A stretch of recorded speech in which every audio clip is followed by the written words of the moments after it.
Datu Speaker, we have read yesterday, the economic minister said there is a fast depletion of the hydrocarbon and gas in West Malaysia.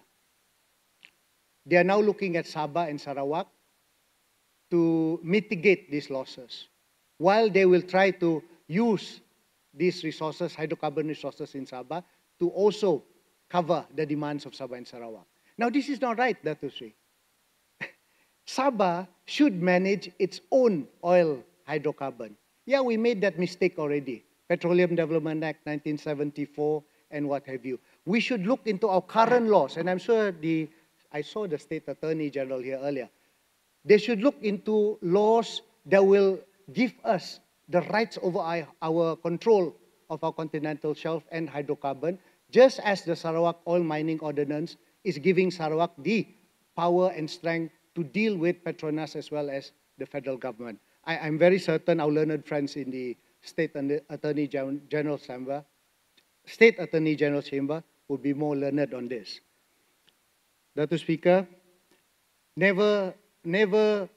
we should never repeat the mistakes of the PDA 1974, where we are no longer in control of our hydrocarbon. Now, why I say this is the recent revelation, and I salute the gentleman.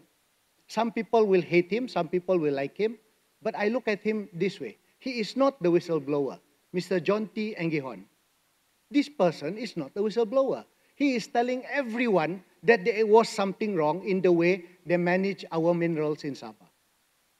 Well, let the authorities investigate him. But the fact that we had someone like him who came out in the open and said, I would like to tell the world that this has happened and this is what is happening in Sabah.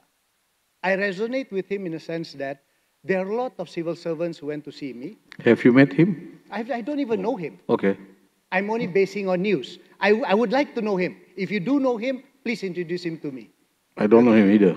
Oh, you don't know. And I think we should know people like this, because why I resonate with this is a lot of civil servants. Under deputy, issues that have been in the social media or in the newspaper shouldn't be raised, is it? I'm raising what is a fact, at least from his own words, that I see in the national. No, it's not a fact. It's been investigated. It's not a fact yet. Well, as far as I'm concerned, it's just alleging. He who alleges must prove it.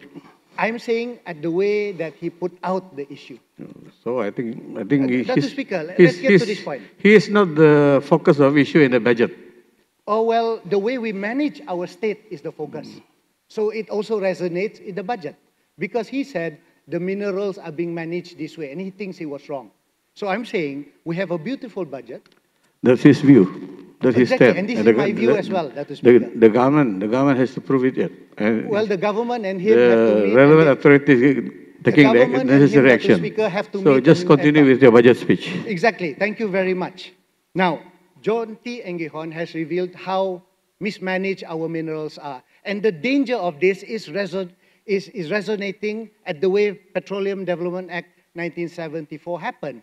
Every Sabahan is saying, rugi, kita menyesal telah mendatangani ataupun we had endorsed and ratified PDA 1974. It is now under the hands of another body that is distinct and not part of Sabah, which is Petronas. Now, here, we are giving out to companies that we have no knowledge of, we don't know who they are. We are giving them prospecting license. What I suggest to the government is this. If they want to make things clear and if there's really nothing to hide, reveal all the companies that has gotten this, that has been awarded with this prospecting license, so that we will know who they are. These are the assets of Sabah. These are the future of Sabah. And we are letting people manage our assets with so many dubious happenings behind the scene. Thank you, Datu Speaker. Terima kasih. Welcome, Deputy Speaker.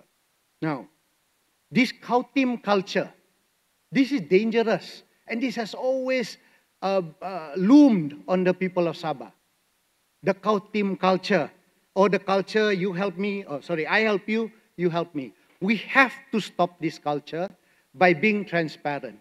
There is a quote that really, makes this very clear. It says, the worst disease in the world today is corruption. And there is only one cure, and that is transparency.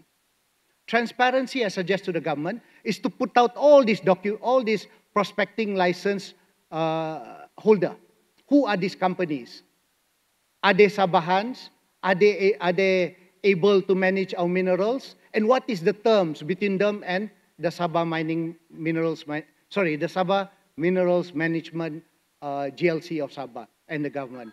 We should be able to have access so that we will no longer fall into the trappings of similar to PDA 1974, where we are no longer in control of our own hydrocarbon. Here, the state government, more so being the caretaker and stakeholder of the people of Sabah, on the future of Sabah, on the assets of Sabah, the rare earth elements of Sabah, should put out in the open in the State Assembly, siapakah, who are these companies, and also what are the terms that was given to this prospecting license. As for corruption, we all know it exists, and I hope that the government, as well as what the Prime Minister, PMX, has said, he is against corruption. So really, make this happen. And through the State Assembly, the federal government, through its MACC agency, should immediately act on what they see and what they've heard. Whether or not they believe or don't, there is something rotten in the state of Denmark. There is something rotten in the state of Sabah. Datu Speaker, like I said, the budget, yeah, fine and good. It sounds like an election budget, but it's far from the reality on ground. Please, Senalang. Minta izin persoalan yang dibangkitkan PDA license oleh rakan yang berhormat Moyog. Saya juga ingin bertanya, adakah sependapat yang berhormat Moyog bahawa pentingnya transparansi yang perlu dilakukan? Saya persoalkan di Parlimen, contohnya. Dari segi apa yang berlaku South China Sea. Sekarang kita berhadapan dengan masalah. Filipina pun menuntut. Sekarang ini bertumbung dengan kuasa China. Dan juga Filipina hari ini sebagai negara jiran kita mempertahankannya.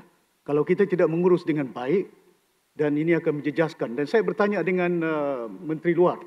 Ya, yang dijawab oleh Menteri Luar. Dia katakan kerajaan negeri Sabah bahkan juga Jabatan Tanah dan Ukur Sabah telah dilibatkan sama, termasuk kerajaan negeri Sabah. Dan to be transparent, saya ingat, dalam perlembagaan yang ada, the Constitution spell out, artikel 2(1), apa juga change of boundary, PDA including, any change of boundary, it must be passed by Dewan Dagang Negeri. TYT doesn't have right. Chief Minister, Cabinet doesn't have right. Because that is constitutional right, there must be transparency. The persoalan transparency is good. Saya setuju dengan YB Senalang dan saya ingin memasukkan pertanyaan beliau dalam ucapan